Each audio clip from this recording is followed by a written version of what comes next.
I will never forget that cup of coffee. I was sitting in that airport on Christmas Eve, not in the best place, and this woman said to me, "What's your name?"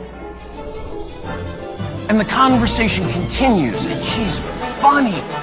She's laughing, and I'm laughing, and she says to me, I start walking away, and I stop, and I look back at this woman, and I think to myself, she would have had no way of knowing this. I had to go back. And when I travel these days, I always wear earbuds, so I'm rocking out to Coldplay, and I see the sign, I get in line, and there's one woman in front of me, and she's having a very animated conversation with the barista. I couldn't hear what she was saying, but she's kind of waving her arms, and they're both smiling and laughing. So I wasn't in a rush, but out of curiosity, I popped out my earbuds. And sure enough, they were going on about their holidays and their plans and the kids and presents. And she starts to move down the line. So it's my turn to order. And I was greeted with this very warm and sincere welcome. This woman said to me, "Hi, my name's Lily. What's your name?" I said, "I'm Ryan." She said, "Ryan, what can I make for you today?" I said, I want a grande pumpkin spice latte. She said, "You want whipped cream on that, don't you?" I said, yeah, I want the whipped cream. She said, "I'll tell you what I'm going to do." She said, "I'm going to make it extra hot, load it up with whipped cream, sprinkle a little nutmeg on top. That's how I like it. You're going to love it." I said, "Sounds great." She said, "Where are you going?" I said, "Cleveland." She said, "Are you going back to Cleveland to spend the holiday with your family?" I said, "Yes." And the conversation continues, and she's funny. She's asking me questions about my family and our holiday traditions. She's laughing, and I'm laughing. And she hands me my drink and says to me, "Ryan, have a safe trip back to Cleveland. Go create some extraordinary memories with your family. When you come back through the Minneapolis airport, I want you to stop here and tell me all about it."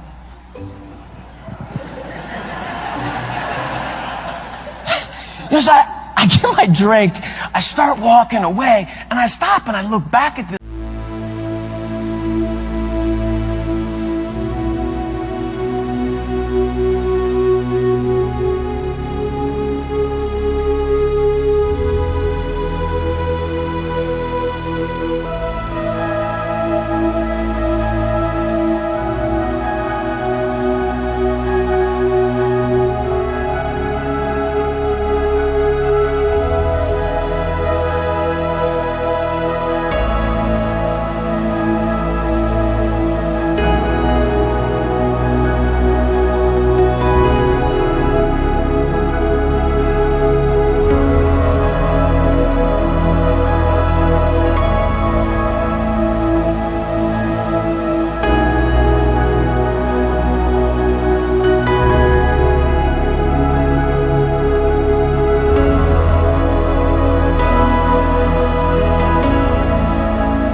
On my mind. My parents, both retired school teachers, married 45 years.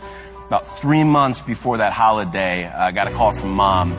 We got some really tough medical news about Dad. And it was a terminal diagnosis, and we knew we probably weren't going to have a lot of time. So I was sitting in that airport on Christmas Eve, not in the best place in the world. I will never forget that cup of coffee.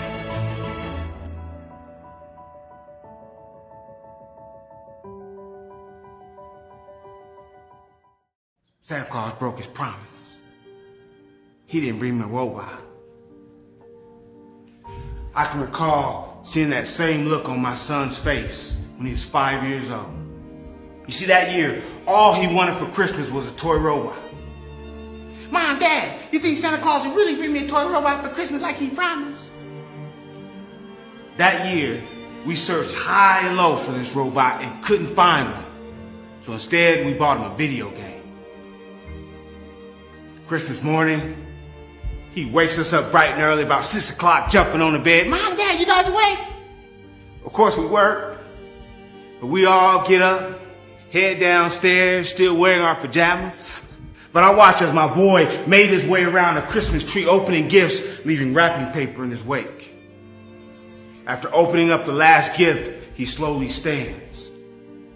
Fighting back tears, he looks at me and he says, Santa Claus broke his promise.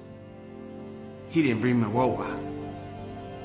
Somehow they know that promises aren't supposed to be broken, because when they are, so are hearts.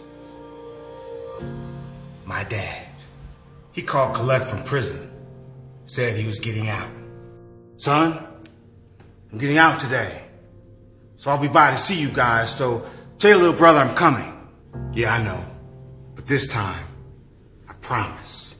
We went outside on my grandmother's porch, sat down and started waiting. But the whole time, the sun was descending. And soon, disappointment began to set in. We just hoped that for once, he would keep his promise and show up.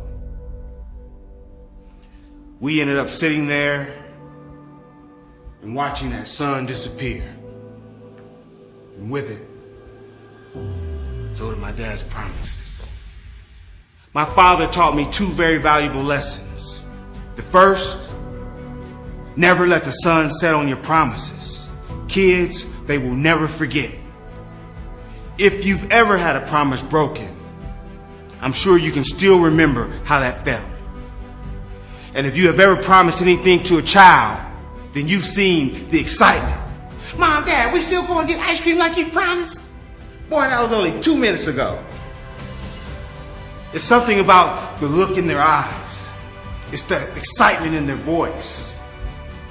That's the innocence of being a child. As that day dragged on, I lost track of time in my son's disappointment. And before I knew it,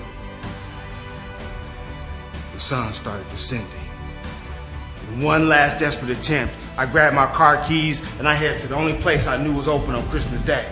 I bust through those doors like a cowboy in a saloon and I found a toy.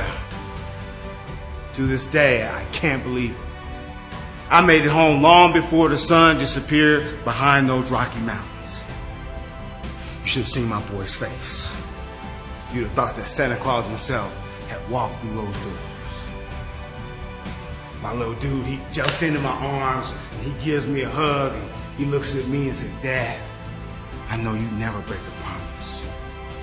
By the time the sun disappeared behind those Rocky Mountains, that $10 robot was broken. When I tucked him in that night, he looks at me and he says, this was the best Christmas ever.